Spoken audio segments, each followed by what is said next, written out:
नमस्कार दोस्तों, आप सभी का एक बार फिर से स्वागत है हमारे चैनल दुर्गा भक्ति मार्ग में। आज मैं आप सभी को बताऊंगी भगवान शिव क्यों आए महाकाली के पैरों के नीचे। माँ काली का स्वरूप डरावना और काला है। मान्यताओं के अनुसार माता के इस स्वरूप की उत्पत्ति राक्षसों के नाश के लिए हुई थी। कहा जाता है कि माँ महाकाली ही एकमात्र ऐसी शक्ति हैं जिन्हें खुद का भी खौफ खाते हैं, और जब माता को क्रोध आता है तो संसार की पूरी शक्तियाँ एक साथ मिलकर भी उन्हें शांत नहीं कर सकती। वहीं दूसरी तरफ देवों के देव महादेव अर्थात भगवान शिव ही एकमात्र ऐसे देवता हैं जो आदि और अनंत हैं। ऐसे में सवाल उठता है कि महाकाली के क्रोध को शांत करने के लिए आखिर क्यों भगवान शिव को महाकाली के पैरों के नीचे आना पड़ा। तो चलिए आपको आज की वीडियो में इसी के बारे में जानकारी देते हैं।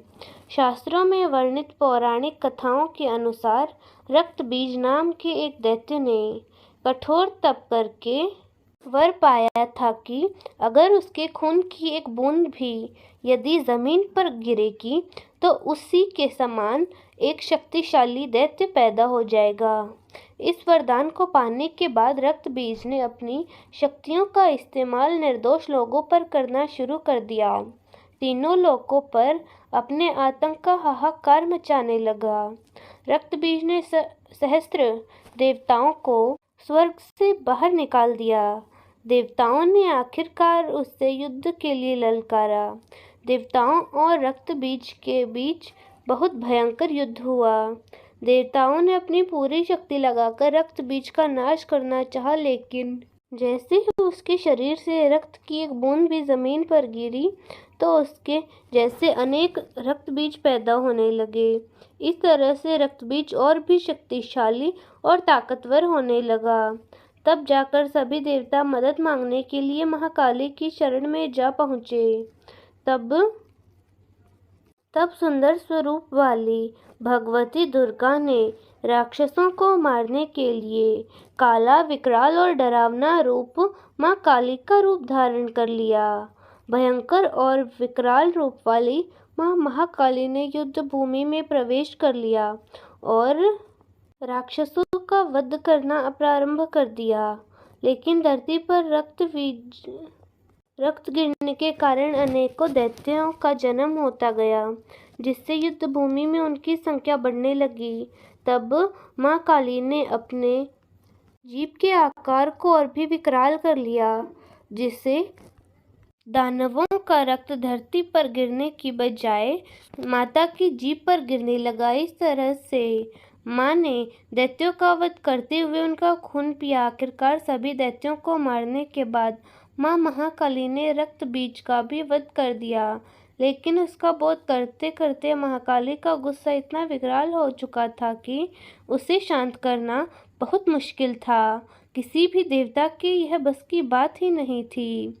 वहाँ मौजूद सभी देवता माता के इस विरोध को देख इतने ज़्यादा डर गए कि वे उनके पास जाने से भी घबरा रहे थे, लेकिन उनके गुस्से को शांत करना भी बेहद ज़रूरी था। इसीलिए सभी देवता मदद मांगने के लिए भगवान देवाधिदेव महादेव भगवान शंकर के पास गए। सभी देवताओं ने भगवान शिव से महाकाली के क्रोध को शांत करने की प्रार्थना की, जिसके बाद भगवान शिव ने महाकाली को क्रोध को शांत कराने की काफ़ी कोशिश की, लेकिन उनकी हर कोशिश नाकाम रही। आखिरकार माँ महाकाली के क्रोध को शांत करने के लिए भगवान शिव स्वयं माता के मार्ग में लेट गए। जब महाकाली के पैरों के नीचे भगवान शिव आए तब माँ का क्रोध शांत हुआ। दोस्तों, गौरतलब है कि महाकाली के क्रोध को शांत केवल महादेव ही कर सकते हैं। इसीलिए भगवान शिव को महाकाली के पैरों के नीचे आना पड़ा।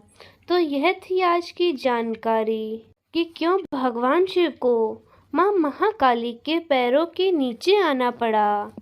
तो दोस्तों कैसी लगी आपको हमारी आज की यह वीडियो, कमेंट्स में ज़रूर बताएं। धन्यवाद।